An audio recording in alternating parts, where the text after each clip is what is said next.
in this battle, we're taking on Ready 2006, who sent a battle request without the team preview on, which kind of scares me. This is actually number 11 right now on the leaderboard. Unfortunately, I did not take a screenshot, but you guys will see afterwards that this guy is probably a man of quality.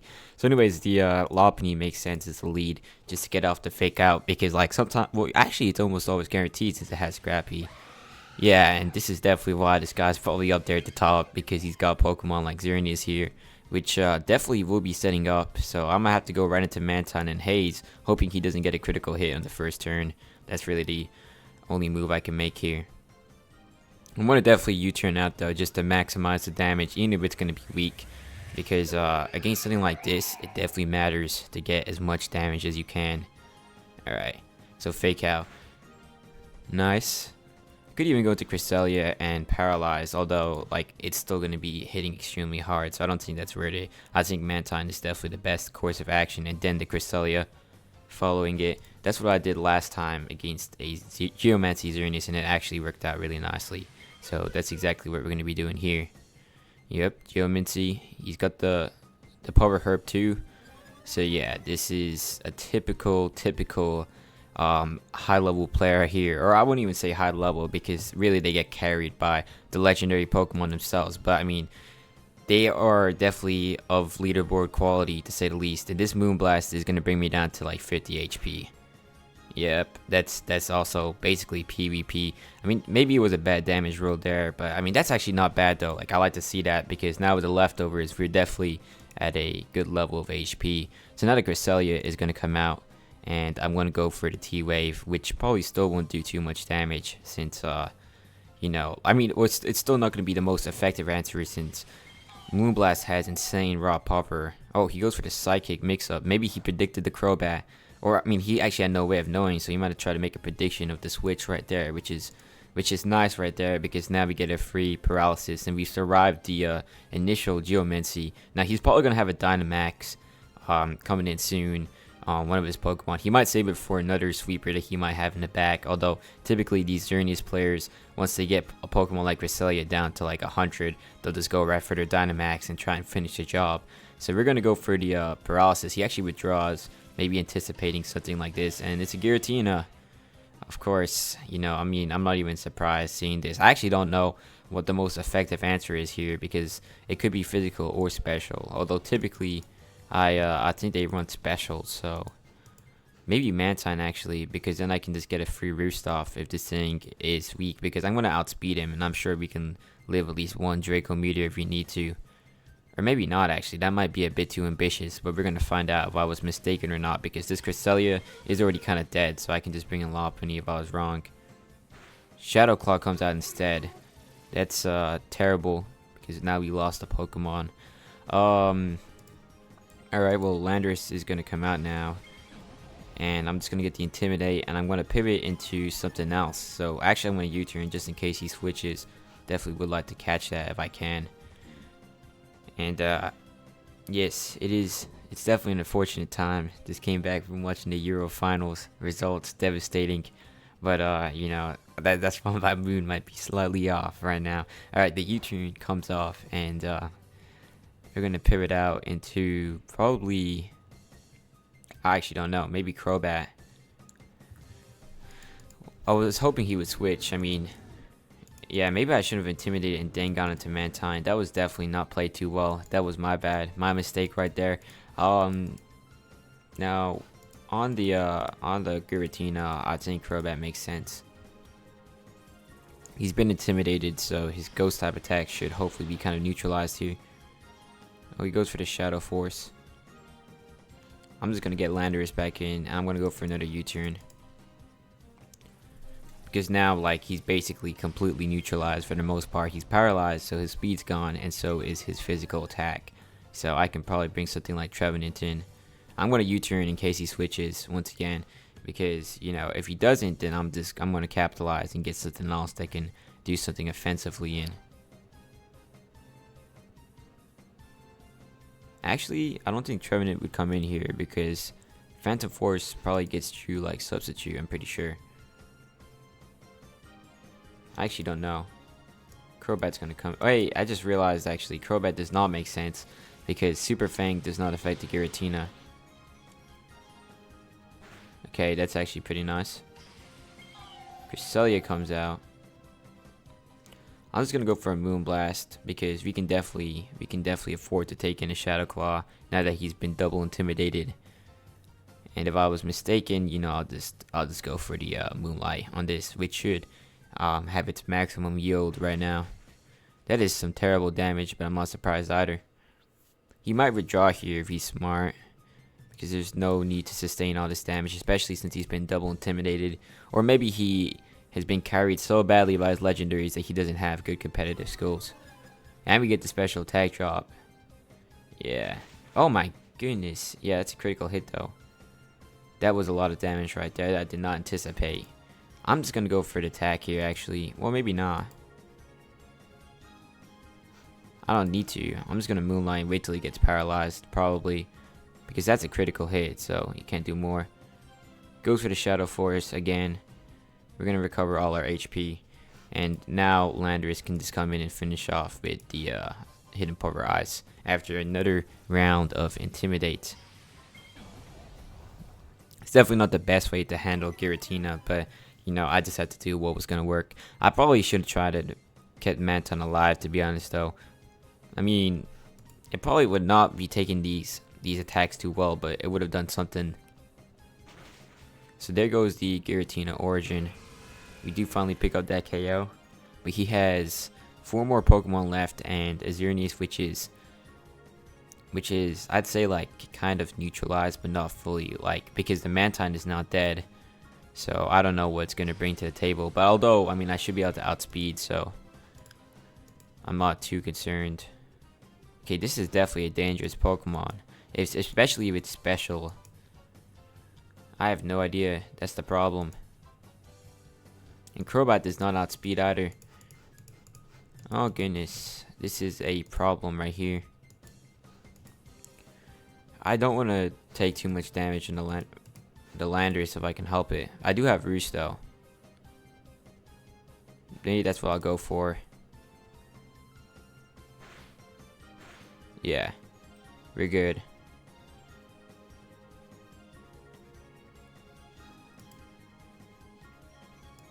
Okay, well, what would I want to do on this?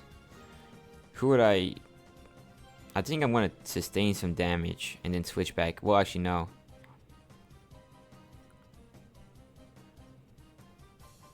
Let me just see what nature this has. Cresselia is going to come in. Most of the time, they're only running Phantom Force, so this shouldn't. And then I can just roost off after the Intimidate. Oh, Will-O-Wisp comes out.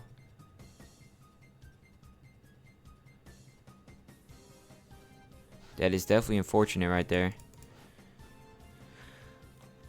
Trevenant is going to come in now on the Dragapult, probably going for a Phantom Force, hopefully. Hope I get this prediction correct. Oh shoot, he's got Clear Body. It's not good. Okay. And now I probably just Earthquake and just take my damage.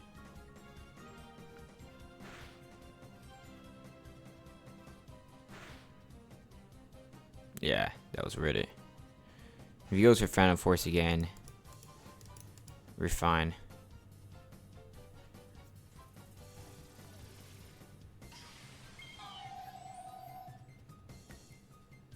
Oh, perfect. He knows I have Moonblast, so he's definitely gonna want to have to do something here. Although all my Pokemon don't want to get Will-O-Wisp, that's the problem. So I'll have to play this smart. I mean, let's see. Maybe he might learn from his mistakes and go for another Will-O-Wisp. It really depends on the opponent. That's the truth. He could go for a Dragon Dart here. That would be incredibly smart and great. But though I now have Fake Out, so I can afford to lose somebody if I need to. So what would be the best course of action here? Crobat unfortunately does not outspeed as fast as it is, So this, like a Pokemon like Dragapult, definitely is a great answer to my team. So I might need to consider a Choice Scarf, or like maybe Choice Scarf. Well, I'm gonna do it with Landorus, but something instead of Crobat, or maybe not Crobat. Like Trevenant maybe could get replaced. I mean, Lopunny definitely does have good speed control, but that's only past 135 base speed, so it's not as effective as one would imagine. I'm gonna just go into the Landorus here. If we lose Landorus, we lose Landorus, because I do have the Lopunny. It's not, of course, the optimal play, especially since this is probably my strongest Pokemon defensively, but you know, it's alright. It's gonna be fine, hopefully. Oh, he falls for the bait again. So it looks like this player is definitely carried by his legendaries, because that is not a good move to make. And Earthquake has 100% accuracy, so I can afford to go for it here. I was thinking about hitting Polarized, but I don't think. I mean, it should theoretically KO since it took out Giratina at that same HP level. But you know, it's yeah, I don't know. I'm good with this outcome right here. So we do have the Cresselia left as a physical, kind of defensive, kind of mixed wall. Then we have the Landorus, although we did lose our special wall, so a Pokemon like Xerneas is going to be troublesome. Although I do have Fake Out, which should hopefully suffice to some extent. So the Yveltal comes out here. Man, this guy has three basically same offensive typings. Dark and Ghost are like basically identical when it comes to attacking. Though now I think Crobat comes in. So I don't know. I might even sack it just to get a Super Fang off. I don't know if that's worth it though. So it is really good speed. Although I have Lopunny too. So it's not like I fully need it all the way through. A Super Fang followed off by a Fake Out and then a High Jump Kick should take out the Yveltal, to be honest. So, and I don't think he one-shots. He could though, because yeah, this might one-shot actually. Or do something crazy. Yeah, that's absolutely insane. I think I'm going to just take the sack here and get my Super Fang damage. That's definitely going to be worthwhile on a Pokemon like Yveltal, which my team isn't too suited to take care of. So if I bring this down to yellow HP, Lopunny finishes the job. Lopunny should take care of Xerneas too, I think. Unless he like boosts or something and I'm not playing too smart. But if he tries boosting, then I probably will pick him off because he's low enough. So really the best move at Xerneas is an offensive. So we land a Super Fang and he's going to go for a Shadow Ball, which is absolutely insane. I mean, I'm not going to lie though, you could be running Shadow Ball and be fine with that since it does so much damage with its other attacks. So Lopunny comes out here. Now, what I need to do is make sure I don't miss, because if I miss, we lose this battle for sure. I mean, there's no way I win after that, because Dark Pulse clears through everything else. So I'm hoping for no PS on this one.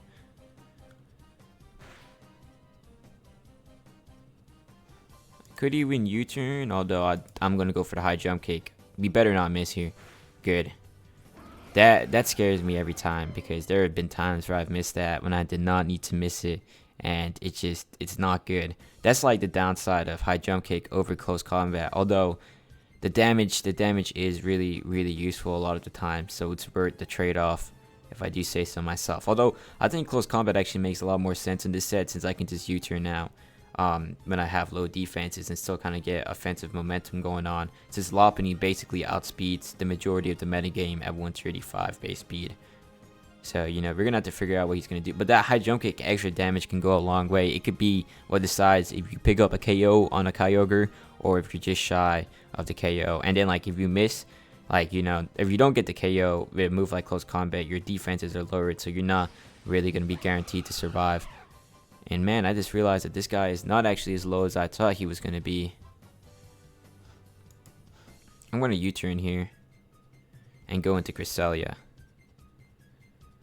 And what's probably going to be a Moonblast. Is that the good move? Or is that a good move? I actually don't know. Maybe Trevenant comes in here.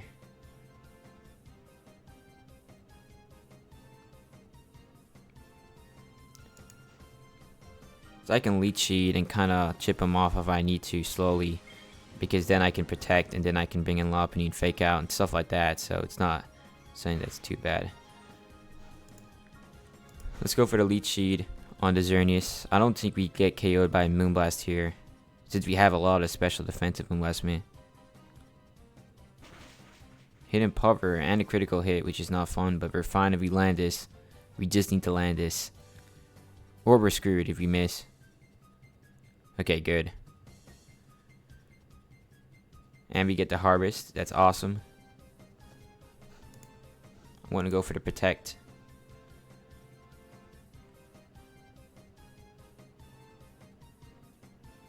And yeah, that's going to definitely build up the damage. And we'll switch into Cresselia here because he's wasting his turns going for hidden power. I personally would just spam the Moonblast if I was him.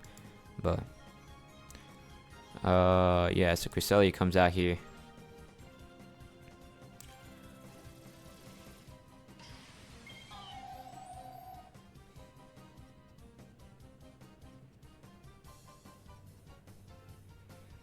Yeah, he can't really Geomancy here though because I mean I've got that whatever it's called. I got something cooking up. It's the Lopunny. So I'm just gonna go for a Side Shock, which should hit his weaker physical defenses and probably pick up the KO with the Leech Seed chip damage. So Geomancy here was not the right play. Yeah, and hopefully the Leech Seed finishes off. It does. So there goes Xerneas. That has been dealt with, and now he has two more Pokemon left. I don't know what they are. We're gonna find out right now. Some sort of legendary. Oh, Toxicity. Okay, that's actually manageable for sure. In fact, I might just go for the attack here because I got a lot left. So I don't think I need to switch out.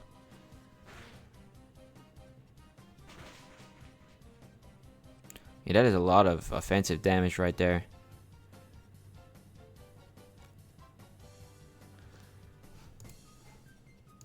I'm just going to take the KO. I think this is a trade-off. I don't know what he has left, so yeah, that's not going to do any damage compared to Boom Burst. So we pick up the KO on the Toxicity. Let's see what his last Pokemon is. And see, that's the difference between Legendary and Standard Pokemon. Because, like, if you don't have the skills, then, like, if you're using a normal Pokemon, you're going to get destroyed. But when you're using Legendary Pokemon, you actually put up an insanely difficult fight.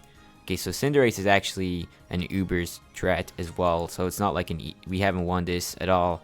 But I'm gonna get the Landorus in a couple of times. I'm gonna sacrifice Trevenant, you know, just so I can neutralize this. T-Wave is coming out if he misses. Oh, he does miss. If he lands, it's GG. Okay, yeah, there we go. And I don't feel too bad about him missing that because I mean he's gotten a lot of critical hits in this game that I did not get. So you know I think it's fair and square. So now the Side Shock is going to come out. We definitely won this now. Unless some BS happens. And he gets paralyzed. But it doesn't matter. Because, I mean, like, what's he going to do at this point? Because I'm just going to Fake Out. And then High Jump Kick. If that misses, then I'm just going to go into the Landorus. Get the Intimidate. And then the Earthquake. So, you know, it's over for him. I could even heal here. But I don't need to. So I know for sure I've already won this. And he has Pyro Ball and Blaze Kick on the same Pokemon. But like he's up there at 11 because you know these legendary Pokemon that he's using are absolutely ridiculous. So you know, I mean that's that. All right, well, I mean I could just go for the High Jump Kick. I don't think we need to Fake Out here. Fake Out won't KO, and High Jump Kick will. So I don't want to give him more leftovers chances. So yeah, we do get the critical hit, which doesn't matter. That's useless luck right there, and that's gonna be GG.